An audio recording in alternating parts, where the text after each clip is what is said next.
유튜브 시청자 여러분 안녕하세요. 혼자 다 아는 남자 혼다라고 합니다. 먼저 지난 방송에 대한 간단한 요약부터 드리도록 하겠습니다. 지난 방송까지는 몽케칸의 죽음 이후에 훌라구의 거취에 대해서 집중적으로 살펴봤었습니다. 훌라구는 자신이 진행하던 아랍 원정을 계속하면서 시리아를 통해서 이집트까지 공격을 했었죠. 그런데 이집트에서 맘루크 노예양조에게 저지를 당하죠. 그러면서 사실상 몽골 제국의 서방 한계선에 이르게 됩니다. 그리고 거기서 자신이 정복한 영토를 정리를 하고 자신이 정복한 아랍 영역에 일칸국을 건국하게 됩니다. 칭기스칸의 후손들이 세운 나라에 대해서 좀 헷갈리실 수도 있을 것 같은데 이거는 다시 한번 정리를 해드릴 테니까 지금은 그냥 훌라구가 일칸국을 건국했다 정도를 이해하고 넘어가시면 될 것 같습니다. 그런데 훌라구가 아랍 원정을 진행하던 도중에 형인 몽케칸이 사망을 하게 되죠. 데칸의 자리가 공석이 됐다는 것은 나름대로 힘을 가진 훌라구로서는 데칸의 주기를 한번 노려봄직 또한 그런 상황이 시작되었다고 볼 수도 있었습니다. 하지만 훌라구는 자신의 영토가 제국의 중심부인 몽골처음과 너무 먼 거리에 있었고 또 주치 가문의 수장인 베르케가 자기를 북방에서 계속 견제했기 때문에 데칸 승계를 깔끔하게 포기를 하게 됩니다. 자, 이제 훌라구의 다른 형제인 쿠빌라이와 아리크부케가 데칸 승계 싸움에 본격적으로 나서게 됩니다. 그동안 이 이야기를 좀 묵혀놨던 것 같은데 오늘 이 시간에 깔끔하게 결론을 짓도록 하겠습니다. 쿠빌라이와 아리크부케가 모두 데칸의 자리를 지향하고 있다. 이거를 어떻게 알 수 있냐면 그들이 취한 첫 번째 정치적 행보를 통해서 그걸 짐작을 할 수가 있습니다. 그러면 그들이 각각 어떤 정치적인 발걸음을 하는지에 대해서 살펴볼 필요가 있겠죠. 먼저 아리크부케에 대해서 살펴보기 위해서 상황극을 준비했습니다. 그 상황극부터 먼저 살펴보도록 하시죠.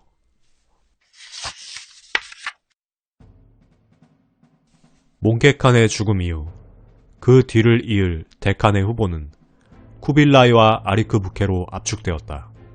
두 형제 모두 데칸의 자리를 향해 누구보다도 강한 욕망을 가지고 있었다. 그리고 그 열망은 두 형제가 서 있는 각자의 자리로부터 매섭게 솟구쳤다. 먼저 막내인 아리크부케는 수도 카라코룸에 머물며 몽골 본토를 총독으로서 지키고 있었다.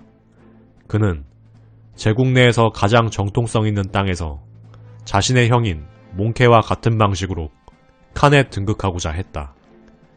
즉, 몽골 본토에서 쿠릴타이를 소집한 것이다. 저는 여태까지 본 쿠릴타이의 진행을 맡았던 볼가이라고 합니다.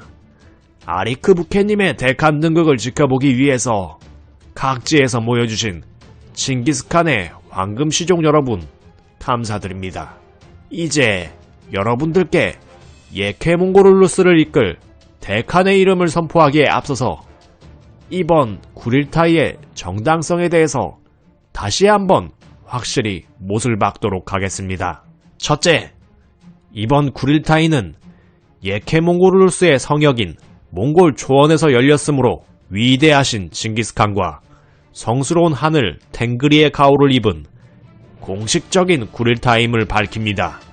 둘째, 본 쿠릴타이는 정통성 있는 회의라는 점에 손색이 없이 징기스칸과 부르테의 내 아들이 세운 내 울루스의 대표자들이 모두 참석하셨습니다.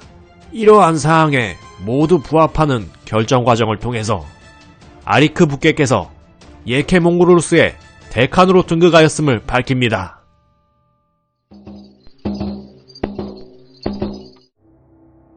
자, 그러면 주치 가문, 자가타이 가문, 오고타이 가문의 순서로 각 울루스의 대표자들께서 아리크부케칸께 바치는 헌사를 하고 거기에 대한 아리크부케칸의 말씀을 듣도록 하겠습니다.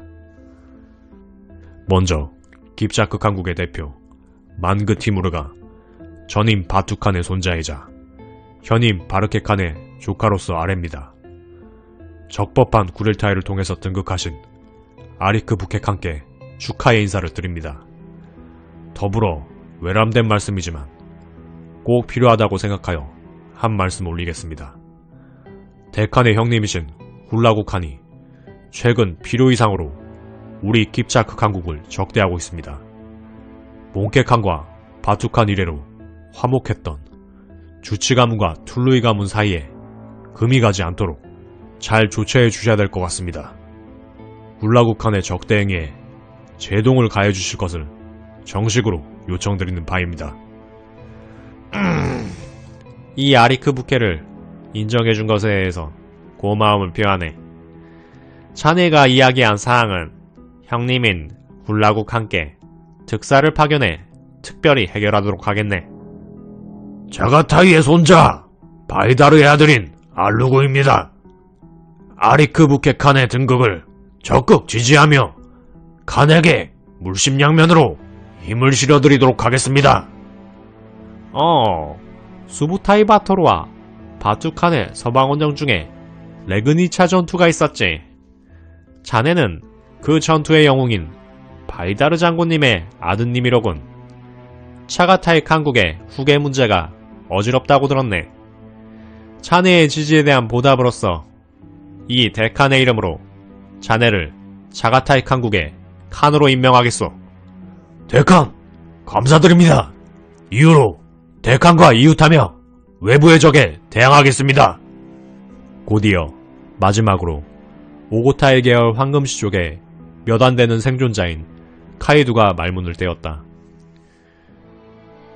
이 카이드는 몽케 칸의 적동인 아리크 부케 칸을 지지하며 설령 칸의 형제라고 하더라도 칸의 앞을 막는 자가 있다면 베어서 쓰러뜨리도록 하겠습니다.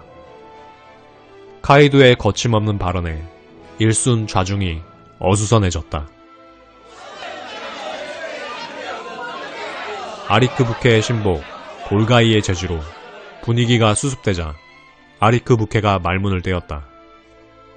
카이두님의 말씀이 다소 거칠긴 했지만 나 또한 그의 의견에 동감하는 바일세. 데칸 등극에 별 관심이 없는 훌라구 형님과는 달리 쿠빌라이 형님께서는 내게 아주 직접적인 위협이 될 거라고 보네. 정통성 있는 나의 데칸 등극에는 승복할 수밖에 없으시겠지만 결코 남의 앞에 머리를 숙이는 법이 없는 사람이지. 골치 아프게도 언제든 이 아리크 부케에게 위협이 될 수가 있어. 카이두님, 유사시에는 이 내게 힘이 되어주시게. 여부가 있겠습니까? 구빌라이가 거친 발톱을 드러낸다면 즉시 그의 목을 물어뜯어 숨을 끊어놓겠습니다. 언뜻 충성을 맹세하는 듯한 카이두. 하지만 그의 속내는 따로 있었다. 둘루이 가문이 사분오열하고 있구나. 이 호기를 놓치지 않고 둘루이 가문의 왕자들을 하나씩 각계격파해야겠다. 우선은 셈이 밝고 풍요로운 땅을 차지한 구빌라이부터 요리해야 할 것이다. 그 전까지 이 아리크 부케와는 긴밀하게 연대를 해야겠지. 기필코 둘루이 가문을 멸하고 오고타이 가문의 영광을 되찾도록 하겠다. 주치, 차가타이, 오고타이계 대표들에 더해 몽케칸의 미망인과 아들까지 아리크 부케를 적법한 최선의 상속자로 지원하였다. 여기에 힘입어 1260년 6월 아리크 부케는 카라코룸의 쿠릴타이에서 데칸으로 등극했다. 네, 아리크 부케가 데칸에 등극하는 장면을 묘사해드렸습니다. 정치 지도자의 선택에는 그 선택의 근거가 되는 역사적인 모델이 있는 경우가 많죠. 여기서 아리크 부케는 제가 생각하기에 몽케칸의 루트를 착실하게 밟았다고 생각이 듭니다. 그러니까 자신이 지닌 강한 정통성으로 등극을 했다고 할 수가 있죠. 몽케칸의 경우에도 툴루이 가문이 화로를 지키는 자로서 몽골 제국의 본토 중에서 특히나 정통성 있는 칭기스칸의 세력을 일으킨 그 고향 땅을 차지하고 있었죠. 그 고향 땅을 바탕으로 해서 그 지역에서 쿠릴타이를 소집함으로써 모든 가문의 대표자들을 쿠릴타이에 소집하고, 그래서 그 정통성으로 인해서 칸에 등극을 하게 되죠. 마찬가지로 아르크 부케도 막내 아들로서 몽골 제국의 본토를 지키다가 몽케 칸의 미망인과 그 아들, 그리고 황금시족을 모두 다 소집을 해가지고 자신이 대칸으로서 정통성을 가졌다는 것을 증명을 하죠. 그러면서 대칸으로 등극을 하게 됩니다. 그리고 쿠릴타이를 통해서 대칸에 등극한 것에 그치지 않고 자신에게 힘을 실어줄 세력을 규합하는 그런 포석을 하게 됩니다. 정치적으로 굉장히 필요하고 실리적인 포석이라고 할 수가 있겠죠. 주치 가문과 차가타이 가문, 오고타이 가문에서 모두 대표자를 보내서 대칸 등극에 동의를 하게 되죠. 여기서 주치 가문 같은 경우는 굉장히 적극적인 지지 의사를 표명한 건 아니지만 어찌되었든 간에 아리크 부케가 대칸으로서의 정통성이 있다는 것은 인정을 한 거죠. 그래서 대표자를 보낸 거고요. 그것보다 여기서 좀 더 집중해서 살펴봐야 될 거는 주치 가문 말고 다른 가문의 지지 세력입니다. 먼저 차가타이 칸국의 왕자 알루구를 들 수가 있습니다. 차가타이 칸국은 이 시기에 칸의 승계가 좀 어수선한 상황이어서 이거를 좀 교통정리할 필요가 있었습니다. 그래서 아리크 부케는 자신이 대칸으로 등극하면서 차가타이 칸국의 왕자 중에 하나인 알루구를 칸으로 공인을 하게 됩니다. 이 알루구가 자신을 대칸으로 인정했기 때문에 힘을 실어주는 거죠. 대칸의 권위에 기대어서 차가타이 칸국의 승계의 정통성을 이렇게 심어주는 겁니다. 이거는 일종의 상부상조라고 할 수가 있죠. 예를 들면은 유럽의 세속군주와 교황이 서로 상대의 정통성을 인정해주면서 상부상조를 하듯이 대칸과 속국의 칸이 서로의 정통성과 권위를 같이 강화를 해주는 거죠. 그래서 일종의 공동 운명체적인 그런 관계를 형성을 하게 되는 거죠. 그리고 거기에 더해서 오고타이 계열의 카이두도 아리크 부케를 지지를 하게 됩니다. 이 카이두 같은 경우는 구육국한 이후에 오고타이 계열이 많이 숙청이 된 가운데 오고타이 계열에서 얼마 안 되는 생존자라고 제가 묘사를 해드린 바가 있습니다. 그럼에도 불구하고 이 오고타이 가문의 재흥을 노리는 그런 늑대 같은 남자라고 볼 수가 있습니다. 그리고 이 카이두가 좀 특이한 점이 툴루이 가문의 인사 중에서도 쿠빌라이를 특히 평생 동안 경계하고 그에 대한 적대를 계속 이어가게 됩니다. 어찌 보면은 툴루이 가문에서 가장 중국화된 인물이고, 그리고 또 권력욕이 가장 강한 인물이 쿠빌라이라는 점을 나름대로 간파한 결과가 아닐까, 그런 생각을 좀 하는데요. 어찌되었든 이 카이두가 아리크 부케에게 힘을 실어주게 된 거는 중국 땅을 바탕으로 굉장히 강력한 세력을 구축하고 있는 쿠빌라이를 몰락시키기 전까지는 이 아리크 부케에게 힘을 실어줘야 된다, 이런 식의 판단을 했던 걸로 보입니다.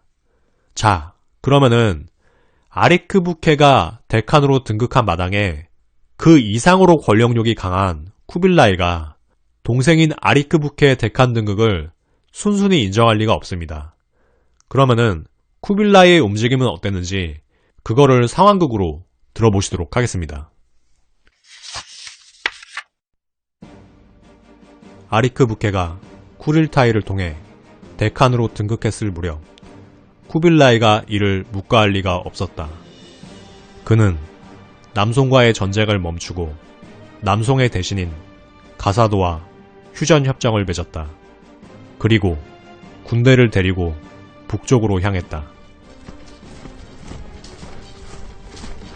쿠빌라이가 향한 곳은 현재 내몽골 자치구인 상도였다. 쿠빌라이는 그곳에 본부를 두고 이후의 상황에 대비하였다. 아리크 부케, 그 화로나 지키고 있던 야비한 쪽제비가 내가 없는 틈을 타서 제멋대로 대칸을 칭하고 있다. 나는 이를 절대로 묵과할 수 없다. 쿠빌라이 칸, 이 노신이 징기스칸부터 몽케칸까지 섬겨왔던 초원의 일이로서 한 말씀 드리겠습니다. 아리크 부케칸을 족제비 같다고 하셨으나 아리크 부케께서는 징기스칸이 정립하신 초원의 법도를 모두 갖춘 상태에서 대칸에 등극하셨습니다. 칸의 형님이신 몽케칸과도 비슷한 모양새로 대칸에 등극하지 않았습니까? 이 늙은이는 아리크 부케님을 대칸으로 인정하는 것이 순리라고 봅니다. 참, 노신께서는 초원의 일이라고 하시지만 이상한 낭만주의에 빠져 계시는군요. 우리 중국 중원에서는 천하의 토지는 덕이 있는 자의 소유라고 이야기합니다. 그리고 그 덕이 실상 무엇이냐? 그것은 확실한 힘입니다. 쿠빌라이 칸께서는 화북을 정복하고 계신 1세의 영웅입니다. 그러니 대칸에 등극하셔서 진정한 패자로서 힘에 의한 패도를 추구하심이 옳을 줄 압니다. 이 노신이 드리는 말씀은 절대 낭만에 젖은 충고가 아닙니다. 예케 몽고르루스가 하나로서 통합된 채로 힘을 발휘하려면 징기스칸의 법도를 충실히 따라야 합니다. 그 법도를 제멋대로 깨버린다면 동족상잔의 비극이 시작되고 말 것입니다. 여보게, 이 쿠빌라이가 한마디 하겠네. 자네는 시대의 흐름을 읽지 못하는군. 징기스칸의 법도는 징기스칸께서 몽골권을 통일한 후에 고작 10수만에 불과한 몽골 부족을 통합할 때에나 유효한 것일세. 이제 나는 화북의 수백만 백성을 통솔하는 자로서 거기에 걸맞는 위험을 보일 것이야. 내 세상에서는 자네의 충언이 더 이상 의미가 없을 것이네. 자네는 더 이상 아무 말 말고 자택으로 돌아가 편안히 여생을 보내도록 하게. 쿠빌라에게 내쫓긴 노신은 자신의 진언이 더 이상 아무 의미가 없을 거라는 것을 깨닫고 쿠빌라이를 떠났다. 무서운 일이다. 쿠빌라이 칸의 독단이 장차 제국에 무서운 비극을 부를 것이야. 방해꾼을 내쫓은 쿠빌라이는 아리크 부케와 마찬가지로 1260년 6월 44살의 나이로 대칸에 등극하였다. 중국 중원 출신의 관리로 구성된 자신의 일파와 군대의 추대에 의한 것이었다. 칭기스칸 가문의 법에 따르면 이 등극은 무효였다. 하지만 쿠빌라이는 그런 전통에 연연하지 않고 다음과 같이 선포했다. 나를 따르던 군대뿐만이 아니라 남송 정벌을 중이시던 몽케칸께서 지휘하던 부대의 장군들도 이 쿠빌라이를 지지하기로 결정하였다. 이제 풍요로운 중원의 땅과 군대가 모두 이 쿠빌라이의 휘하에 들어왔다. 나는 대칸인 동시에 중원의 전자이기도 하다. 이에 대소신료의 추대에 힘입어 황제의 자리에도 등극하기로 하겠다. 우리 몽골은 중앙을 대칸이 통솔하고 좌우익이 대칸을 보좌하는 형태로 전쟁을 수행한다. 이에 연호는 중앙의 통치라는 뜻으로 중통이라고 정하겠다. 전자이자 대칸인 나는 아리크 부케와의 전쟁에 직접 나서도록 하겠다. 좋다. 중신들은 나의 무례한 동생 아리크 부케를 혼쭐 내줄 책략이 있는가? 전쟁에 있어서 가장 중요한 것이 식량의 수급입니다. 먼저 가라코름이 이곳 중원으로부터 단 한 톨의 식량도 공급받을 수 없도록 조치해야 할 것입니다. 내가 아리크 부케가 대칸을 칭하는 순간부터 모든 물자의 지원을 끊도록 지시하지 않았는가? 물론 그 부분은 명하신 대로 조치하였지만 일부 상인에 의해서 카라코름 쪽으로 식량이 공급되고 있는 모양입니다. 제 말씀은 그런 일체의 상업적인 거래도 모두 끊어버릴 필요가 있다. 이런 이야기입니다. 알았네. 상인들에게 카라코름을 향한 일체의 식량 거래를 엄중히 금하도록 지시하라. 대신에 그 거래를 벌충할 대가를 주어 상인들을 달래는 것도 잊지 말아야 할 것이다. 그렇게 되면 그간 엄청나게 인구가 불어난 카라코룸에서는 곧 극심한 식량난이 시작될 것이다. 쿠빌라이는 몽골 초원의 본격적인 식량난이 시작된 1260년 하반기 대군을 이끌고 북진을 시작하였다.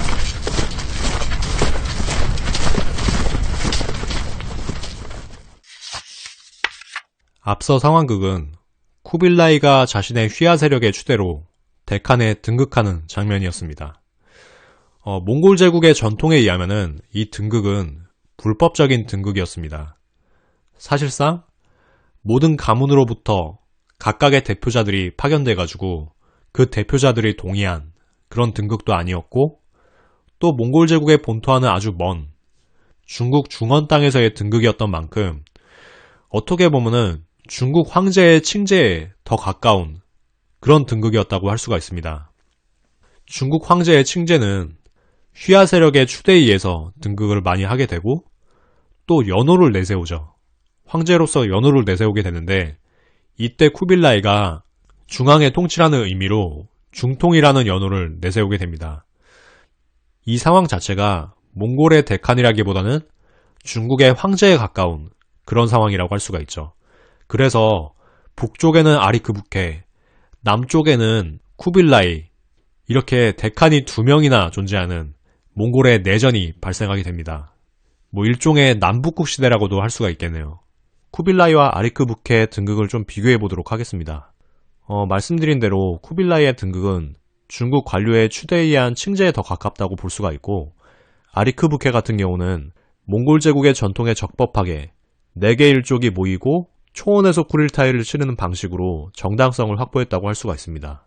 이제 곧 두 형제의 투쟁이 벌어질 텐데, 이 두 형제가 각각 믿고 있는 구석이 다르겠죠. 쿠빌라이 같은 경우는 자신이 믿고 있는 핵심 전력은 자기 전력이었습니다. 그러니까 자기가 직접 가지고 있는 중국의 풍부한 물자와 군사력, 그리고 인재들이었다고 할 수가 있고, 아리크부케 같은 경우는 물론 몽골 초원에 본군을 가지고는 있었지만 물자의 자기 수급력이 좀 부족한 상황이었다고 할 수가 있습니다. 하지만 차가타이 칸국의 알루구, 그리고 오고타이게의 카이두 같은 2개 가문의 연합 세력이 있었는데, 이 연합 세력이 아리크부케한테 얼마나 보탬이 될지는 다음에서 살펴볼 수가 있을 것 같습니다. 그런데 참고로 이 시기에 고르의 태자 왕정이 쿠빌라이와 회견을 하게 되죠. 이 왕정이 이후에 원종이 되는 인물인데, 이 점에 대해서 굉장히 흥미로워 하시는 분들이 계시는 것 같은데, 고려사와 몽골의 접점은 이후에 제가 별도로 다룰 거니까 그때의 방송을 또 기대해 주시기 바랍니다. 한동안은 몽골 자체의 대세에 좀 중심을 두고 거기에 좀 포커싱해서 방송을 진행해 보도록 하겠습니다. 몽골 제국의 진정한 데칸이 누구일지 겨루는 쿠빌라이와 아리크부케의 투쟁은 다음 2부에서 이어질 거고요. 두 인물이 자신의 명분과 핵심 전력을 얼마나 효과적으로 활용할지에 대해서 2부에서 확인해 주시기 바랍니다. 지금까지 시청해 주셔서 감사하고요. 방송이 흥미롭거나 유익하다고 생각하셨다면 구독과 좋아요 부탁드립니다.